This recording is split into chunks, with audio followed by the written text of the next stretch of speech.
Kathleen Dorsett and her parents were about as respectable as a middle-class family could get. Kathleen was an elementary school teacher. Kathleen's mother had been a member of the Board of Education. Tom Dorsett was the guy you would want to be your neighbor next door. And the family was especially close, too. They had this interesting bond. They did lots of things together. But then, a sudden disappearance. This is not like them. And a mysterious fire would lead to a gruesome discovery. There was a body in the truck. And leave the authorities wondering just how far would one family go to protect their own. She and her father had hatched this idea. The hairs on the back of my neck just went up. That was the furthest thing that I would ever expect.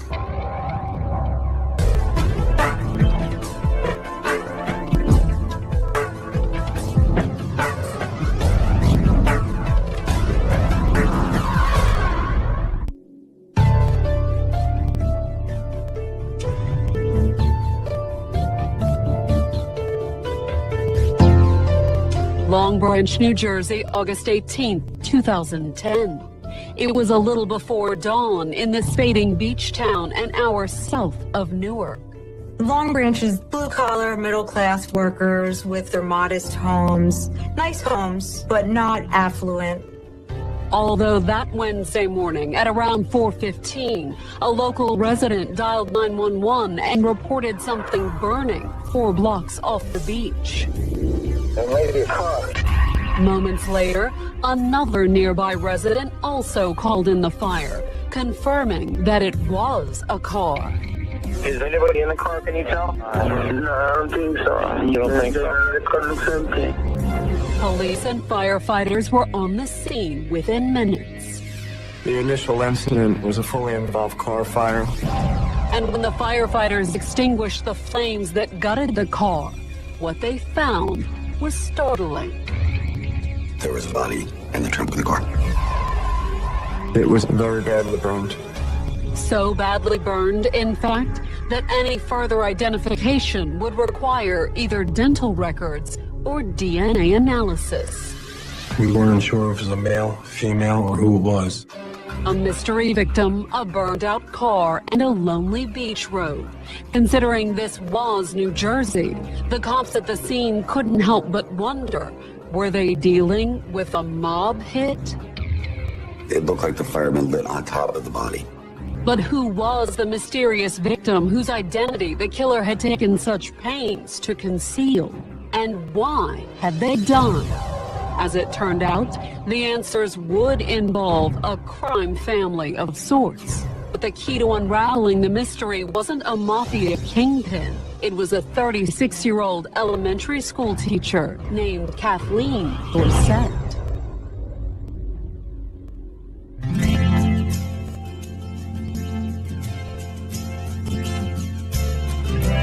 Born in 1974, Kathleen had a comfortable childhood growing up in Ocean Township, New Jersey. It's in a pretty suburban area. Ocean Township is really kind of a nice place to live. It's close to the shore. Kathleen's father, Thomas Dorsett, was a modestly successful local businessman. Tom Dorsett started a refrigeration business in the mid-'80s, was involved in community affairs, involved with church. Everybody's, best friend, the guy you would want to be your neighbor next door. The model for the American middle class man. And if anything, Kathleen's mother, Leslie, was even more of a role model than her father. Kathleen's mother had been a member of the Board of Education. She also had been a teacher. Leslie also took a very active role in raising Kathleen and her brother. Leslie was very involved in her kids' lives, and the same thing with Thomas. It was a close-knit family, her brother, and her parents.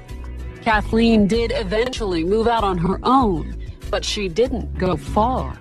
After college, she followed her mother's career path and took a job with the Ocean Township school system. Kathleen was an elementary school teacher. And by her early 30s, She had settled into a middle-class life that appeared to be as successful as her parents. But there was still something missing. She wanted to be married. She looked forward to being married and having a family. It was just that she hadn't found what she felt was the right person. That is, until she met Stephen Moore. 6 years older than Kathleen, Stephen wasn't a New Jersey native. Stephen's family lived in California. And growing up just south of LA in Huntington Beach, Stephen had a typical Southern California childhood. He liked to ride a bike, skateboard, listen to music. But his real passion was inline skating. He did competitive skating and he won a bronze medal in the national championships. Although when he wasn't competing, the skater took a very laid-back approach to life. Stephen was pretty easygoing. He never had a set job. He always found work. He did construction. He worked at a sound studio. He did whatever he could to make money. Stephen took an equally laid-back approach to relationships, too. We tease him a lot about, hey, when are you going to get married? And, hey, when are you going to find somebody? But his friend's good-natured teasing stopped once he met Kathleen. When he met Kathleen, he called me up, and I was very happy for him. He finally met somebody. In fact, the 39-year-old hadn't just met someone. He was engaged. I was very, very happy that, wow, he's going to get married. Kathleen and Stephen married in 2007, and naturally, they settled close to her mom and dad. When she and Stephen married, they moved into a house across the street from her parents. Their parents, they owned that house. Not only did that mean a great deal on the rent, it was also quite convenient for Kathleen, who remained as close to her parents as ever. Kathleen was always around her family. Her family was always there. She was always at their house, and they did lots of things together. Even if there were times when Stephen wished for a little more privacy. They would just stop by. They would just come in unannounced and would walk in the house. And that felt really odd to him. He felt really uncomfortable with them just coming over unannounced. Still, despite Stephen's occasional annoyance with his in-laws, the marriage appeared to be a success. They were very happy, very touchy-feely, kissing, they're in love. And it was great to see. And in the spring of 2008, Stephen suddenly had reason to appreciate having Kathleen's parents so close. She was pregnant. For Kathleen, it was the fulfillment of all her dreams. She wanted to have a baby. And Stephen couldn't have been happier. He seemed so excited that he was going to have a baby and get that all going in his life. But then, once their little girl was born in December of 2008, things changed. About a month or 2, 3 months into it, we talk on the phone. I would say that, things were just a little different. For one thing, the baby had produced a profound shift in Kathleen's relationship with Stephen. She didn't want anything really to do with him. The intimacy, the hanging out, the stuff I saw, them kissing and holding hands and all that was all gone. At first, his friends advised Stephen to be patient. I thought, okay, your new mom, done. But by the fall of 2009, almost a year after the birth of their baby girl, Stephen decided he'd been patient enough. He could not live in this environment anymore. That October, he moved out of the home he'd shared with Kathleen and in with his mother, who lived nearby. He was saying they were having problems and that they were probably going to get a divorce. And I go, well, if you're not happy, you're not happy. Why be married if you're not happy anymore? Their 2-year marriage was over, but Stephen did want to be a part of his daughter's life. Stephen wanted to be a father, and He didn't want to be just a 2-day or weekend dad. You know, he wanted to be a part of his child's life. And it appeared that everyone was amenable to that. In fact, the terms of the divorce were extremely generous to Stephen. The impetus behind the divorce settlement appeared to be Kathleen's parents' retirement plans. They were building a house in Florida. They wanted Kathleen and the baby to come with them. And since Stephen wanted to remain a part of his daughter's life, Kathleen's parents had promised to help him move to Florida too. The Dorsetts agreed to pay him for his room and board for a period of time until he got himself on the ground and got settled. As long as he kept it civil and kept the peace as much as he could on his side, that he'd still be able to see his child. Stephen agreed to the terms. The divorce was finalized in June, and Kathleen's parents put their house up for sale, while the contractors put the finishing touches on their new home in Florida. In September, they were supposed to move there.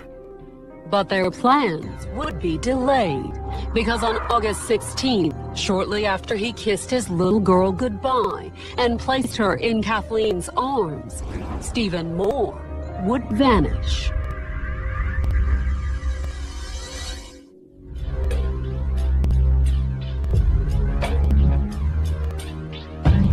When 42-year-old Stephen Moore was late for work at the Honda dealership in Eatontown, New Jersey, on the morning of August 16, 2010, it didn't take long for his coworkers to notice. He always showed up early. He was a very good employee. In fact, one of Stephen's coworkers became concerned enough to check up on him. So he looked up Stephen's emergency contact in the company files, a number that hadn't been updated since his divorce from Kathleen Dorsett 2 months earlier. Kathleen told him that the last time she had seen Stephen was approximately 7:38 a.m. when he was dropping off their daughter. Which meant he should have been at work by then. So after waiting a little while longer with still no sign of Stephen, his co-workers decided to call the police. They were the ones who reported him missing. Stephen Moore, reliable guy that always shows up to work every day. This is not like him. There's something wrong. It was a fairly routine report, but the missing persons investigators did follow up with a phone call to Kathleen. Kathleen confirmed the fact that he had dropped off their child. Kathleen explained that they had left for work right after the dropping off of their child. The investigators also did a quick search of Stephen's financial and phone records. Not that they revealed much. The last outgoing call that he had made was at 6:54 a.m. that morning, August 16th, to a cell phone number that came back to Kathleen Dorsett. But did that simply confirm what Kathleen told the investigators? That Stephen had dropped off their daughter before he disappeared? Or did the timing suggest that she had something to do with his disappearance? Hoping for a little insight, the investigators contacted several of Stephen's family and friends, asking for details about the couple's recent divorce. And what they heard was disturbing.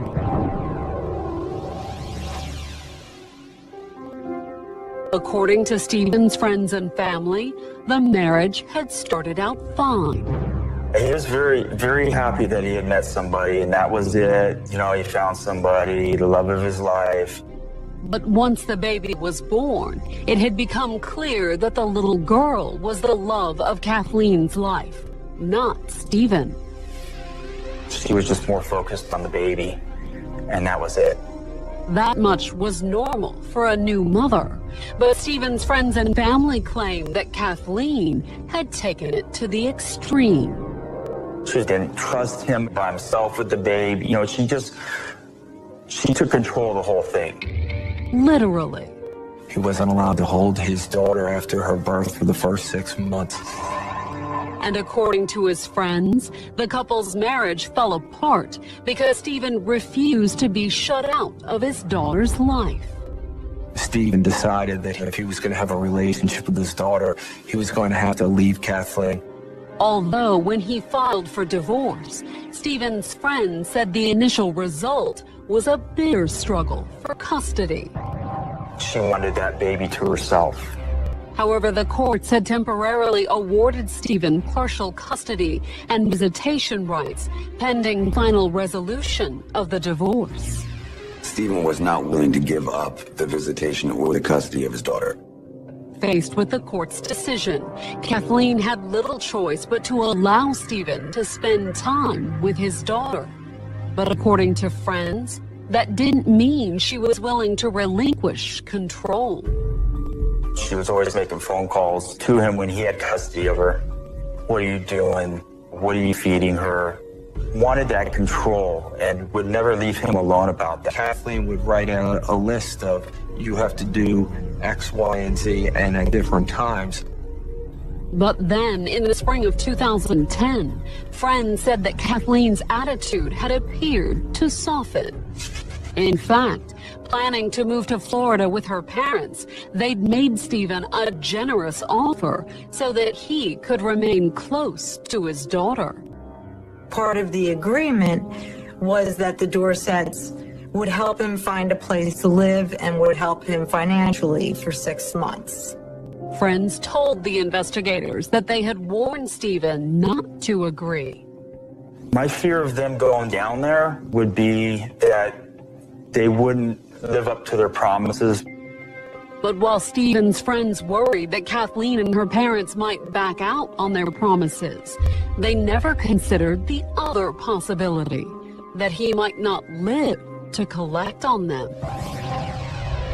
It was early on the morning of August 18th, less than 48 hours after Stephen disappeared, when the Long Branch, New Jersey police received a 911 call about a car on fire. Is anybody in the car? Can you tell? No, I don't think so. But when firefighters extinguished the flames, Human remains were located in the trunk of a vehicle. but while the body was too badly burned to allow easy identification, the car wasn't. The front of the vehicle, as far as fire damage, was pretty much untouched, so that the front license plate was visible.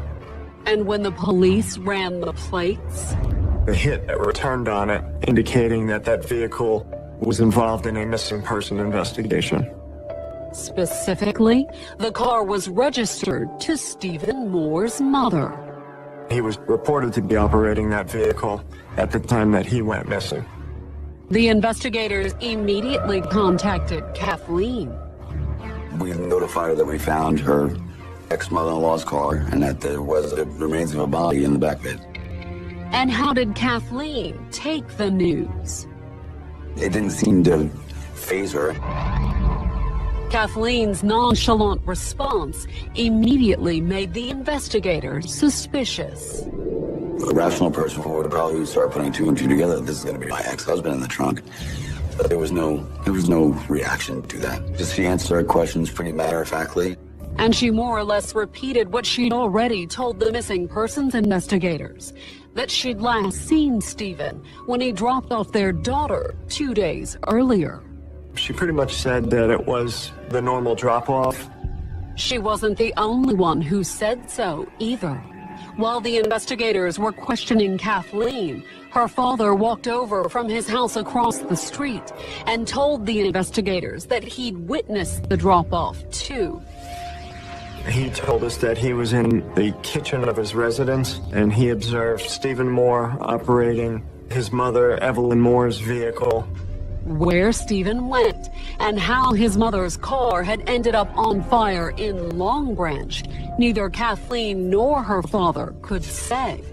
But Kathleen did have one helpful piece of information for the investigators.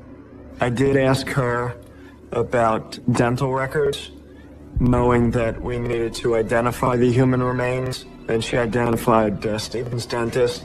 The investigators obtained Stephen's records from his dentist. And the next day, August 19th, the medical examiner's office confirmed what they had already suspected.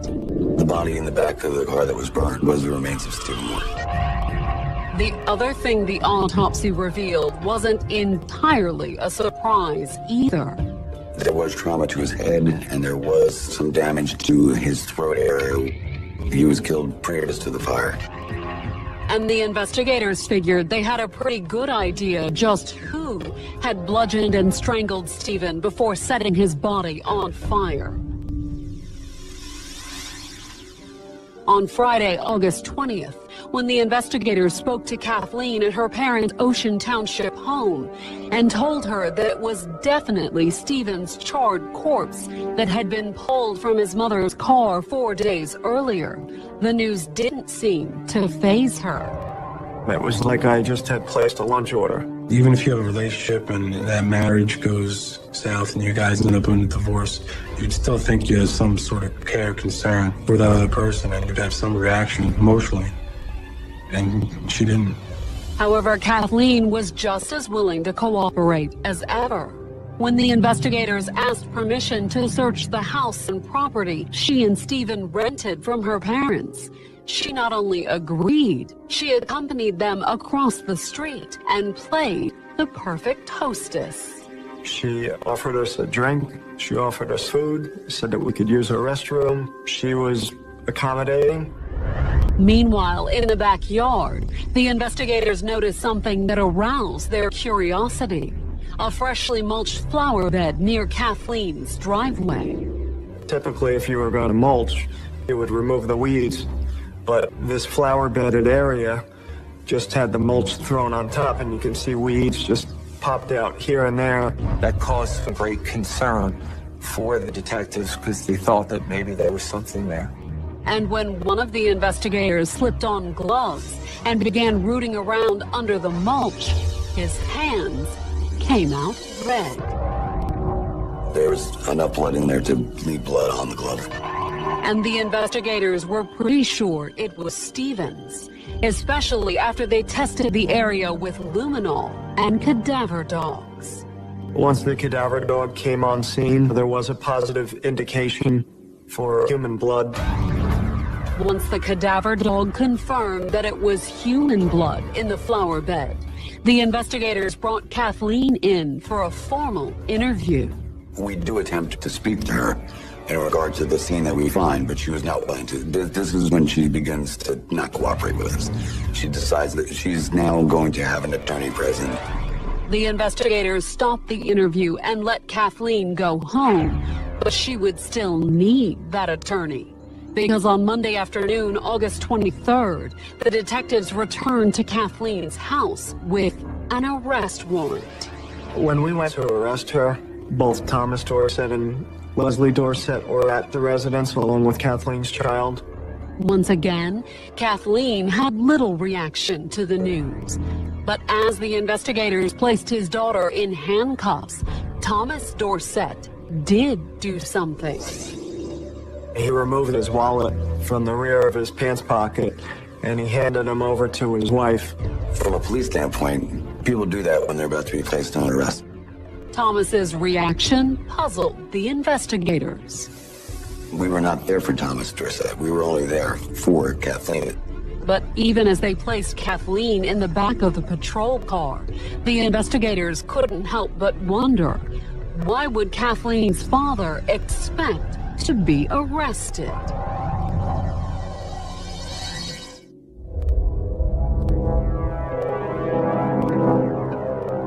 On Monday, August 23rd, 2010, it had been 5 days since Kathleen Dorsett's ex-husband, Stephen Moore, had been found dead in the back of a burned-out car in Long Branch, New Jersey.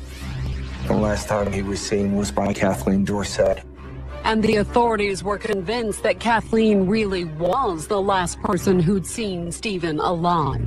They had just arrested her for his murder. Stephen was battling child custody issues with Kathleen. The custody fight wasn't the only reason Kathleen was under arrest either. A search of Kathleen's backyard had revealed a possible crime scene. Human blood was located in this mulched area towards the back of the house. And when the investigators questioned Kathleen's next-door neighbor, they uncovered further evidence suggesting Stephen had been killed in Kathleen's backyard. According to the neighbor, she'd just gotten up on Monday morning, August 16th, when she was startled by a strange noise from next door. Described as an animal-like screaming. The neighbor told the investigators that she'd run to the window to see what was wrong and called Kathleen, who was standing in the driveway. She asked her if she was okay. And Kathleen's response. Kathleen Dorsett screams at her, telling her to shut her window and to mind her own business. What was going on in Kathleen's backyard? Between the screaming and the blood in the flower bed, the investigators figured they had a pretty good idea. And the neighbor's story put Kathleen at the scene of the crime, too. But had she been alone? Earlier, when they slipped the handcuffs on his daughter, the authorities couldn't help but notice that her father, Thomas Dorsett, had a curious reaction to Kathleen's arrest. Thomas begins to empty out his pockets, his wallet, his phone, and is handing them to his wife, Leslie. Assuming that he was going to be arrested next. At the time, the investigators didn't have probable cause to arrest Thomas Dorsett. But they did start looking more closely at the 64-year-old refrigeration technician as a possible suspect. To see what his movements were and who he was communicating with and things of that nature. Naturally, considering the fact that his daughter had just been arrested, one of the first people Thomas Dorsett contacted was an attorney. Tom called me late that evening, told me that Kathleen had been arrested, so I made arrangements to meet with him the following morning at my office at 8 o'clock to discuss Kathleen's situation. And when the attorney drove to his office on Tuesday morning, it appeared that Kathleen's father was already waiting for him. I could see a truck parked in my lot. I figured that was his. In fact, it looked as if Kathleen's father had been waiting a while. He appeared to be sleeping because his head was leaning, his body was leaning against the window.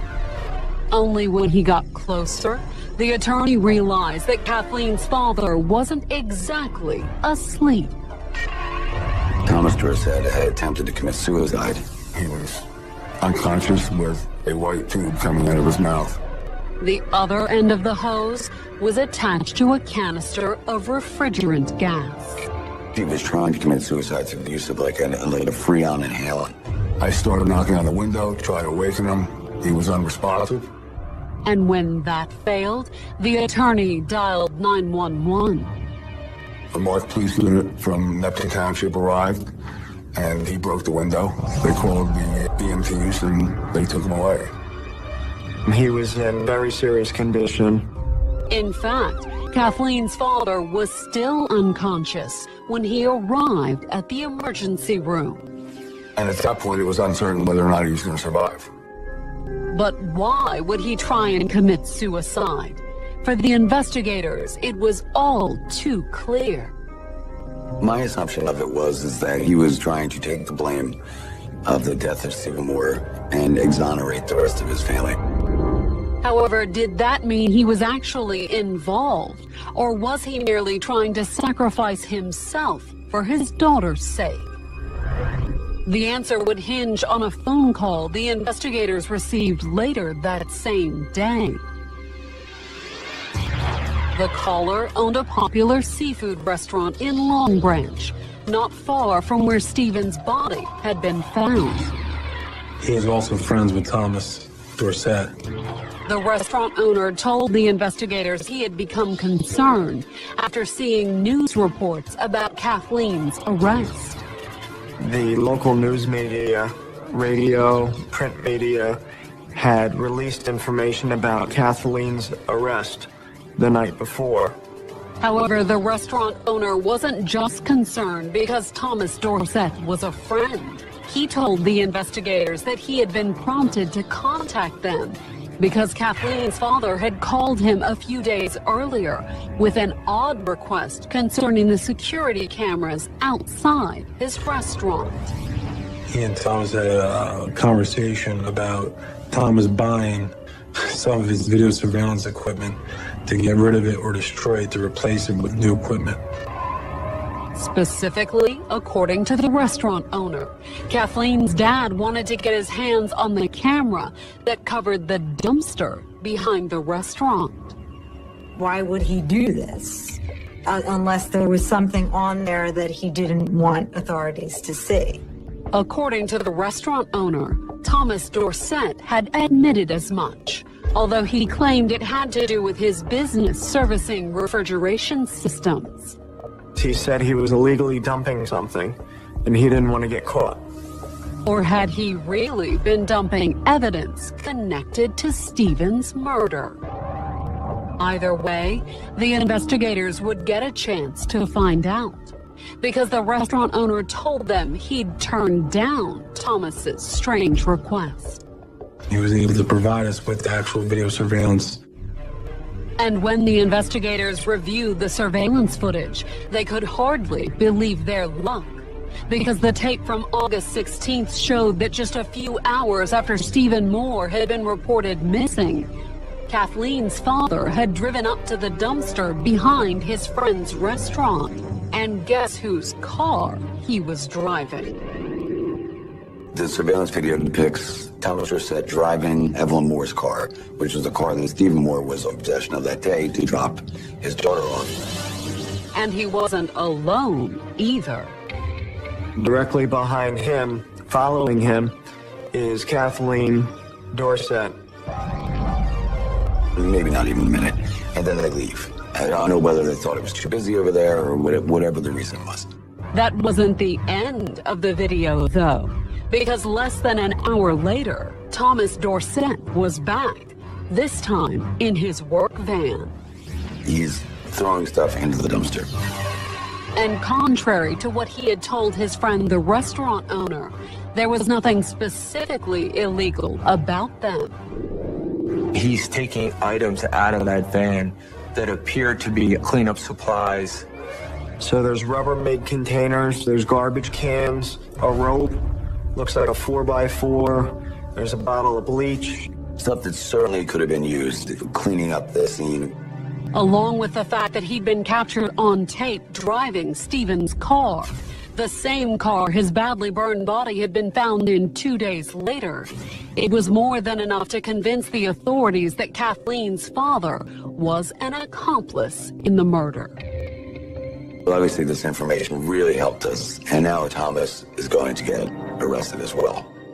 In fact, they arrested Thomas Dorsett on the afternoon of his suicide attempt, not long after the doctors determined that his life was no longer in danger. He was arrested anyway. He was in the hospital.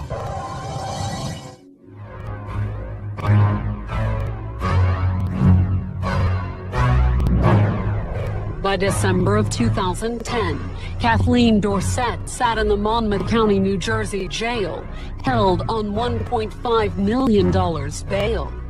The 36-year-old was charged with murdering her ex-husband, Stephen Moore, over custody of the couple's 2-year-old daughter. She wanted Stephen out of her life, and he wasn't going.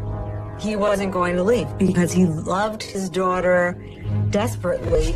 Stephen apparently wasn't the only father who would do anything for his daughter, though. Kathleen's father, 64-year-old Thomas Dorsett, was also in jail, charged with Stephen's murder. When Stephen and Kathleen started having their problems, Tom's parental instinct was to protect his daughter. The news that Kathleen, an elementary school teacher, and her father, a respected heating and air contractor, had allegedly conspired to kill someone, stunned Ocean Township, the quiet middle-class community that the Dorsetts called home.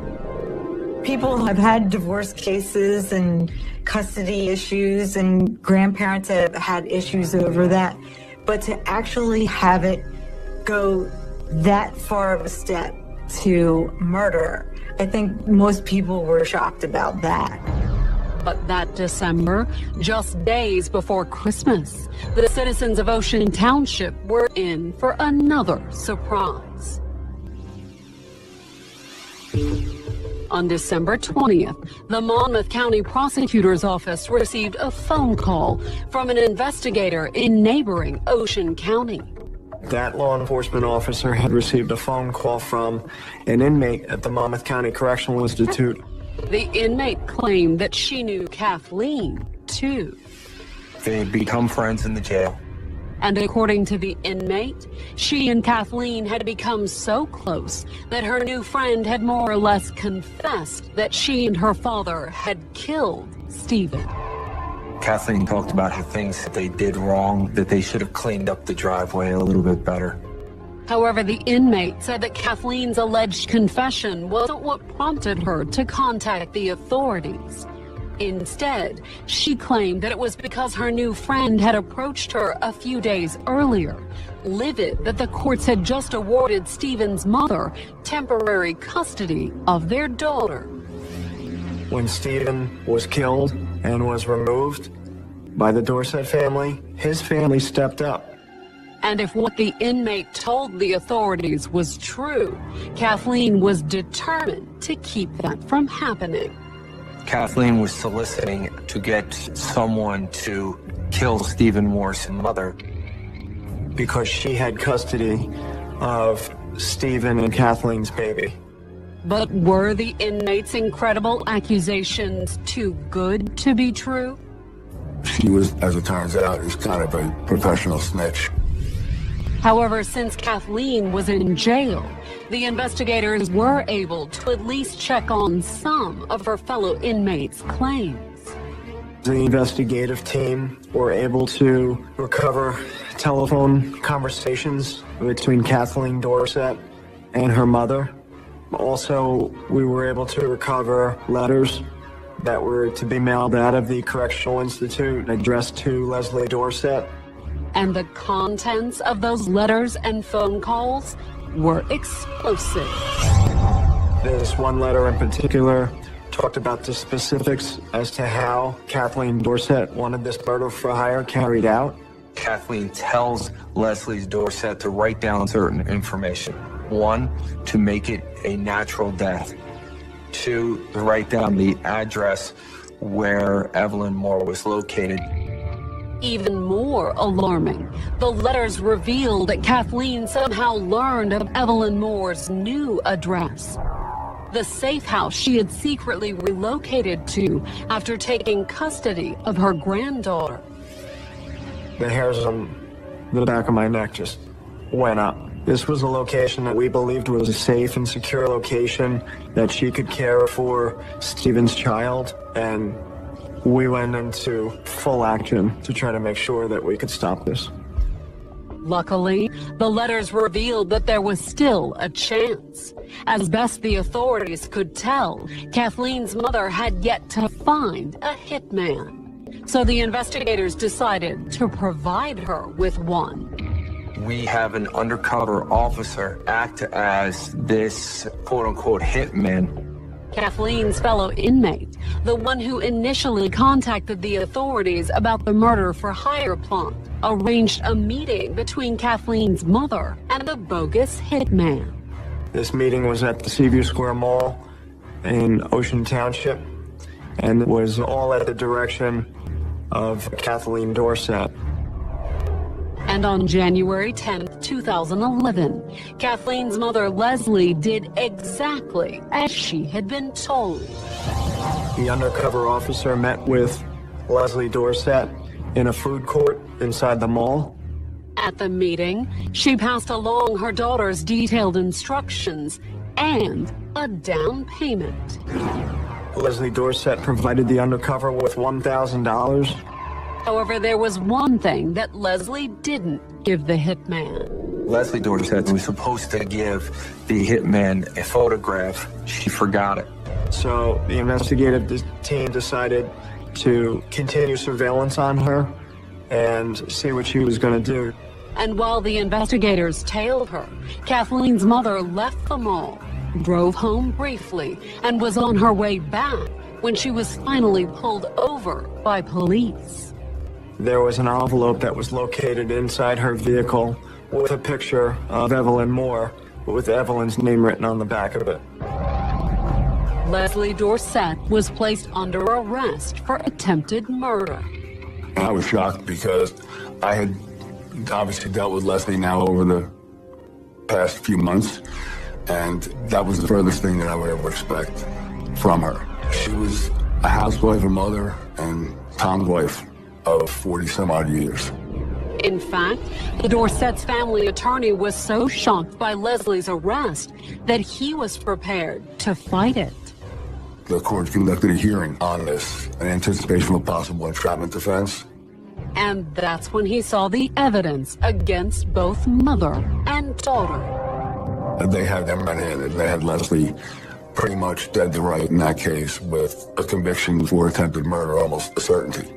But Leslie wasn't the one the authorities really wanted. They were looking for Kathleen and for Tom. Kathleen Dorsett just, manipulated this whole thing. She was the director. She was the dictator. And now that Kathleen's mother was in jail, facing a possible 30 years without parole, the prosecutors approached Kathleen's father, Thomas Dorsett, and told him they would be willing to agree to a much lighter sentence if he and Kathleen would agree to plead guilty to Stephen's murder. They had some leverage now because they were well aware that Tom wasn't going to let his wife spend the rest of her life in jail. However, Leslie's shot at freedom would come at a stiff price. The prosecutor was very firm on the position that he didn't want Tom or Kathleen ever to get out of jail.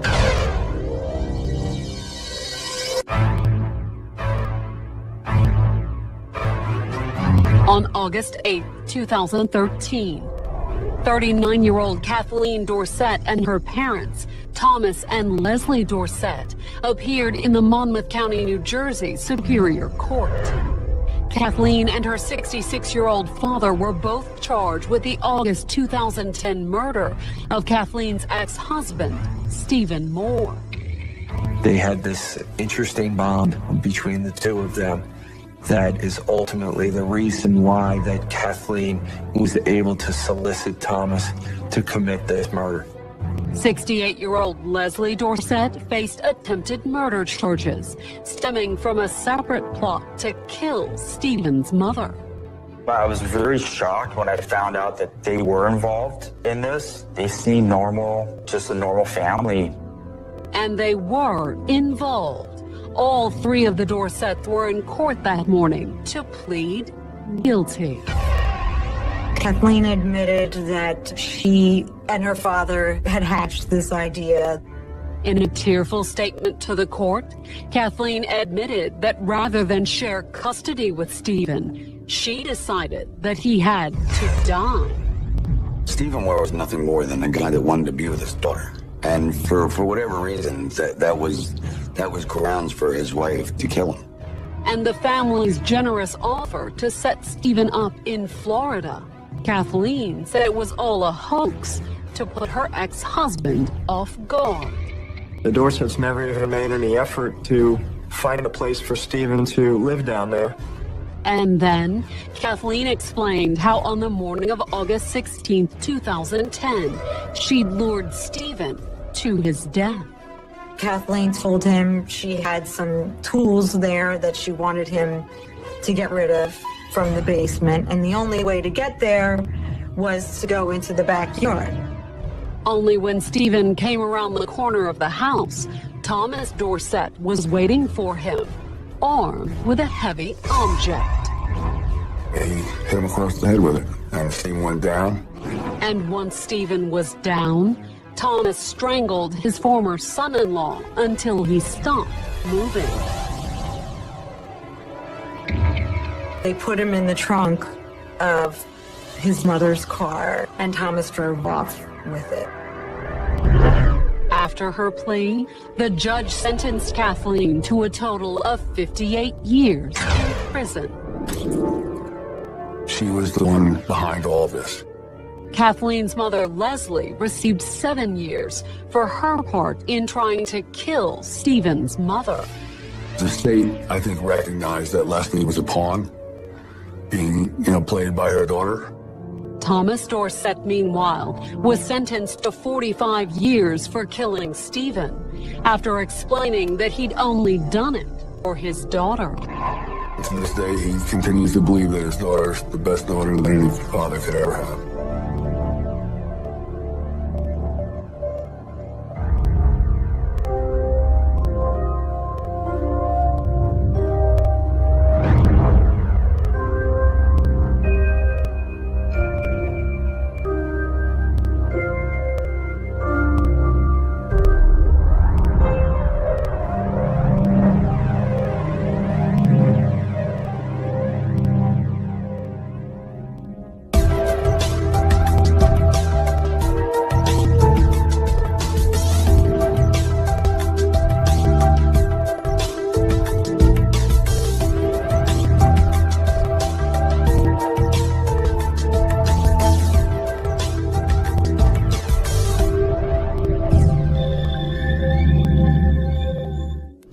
See that?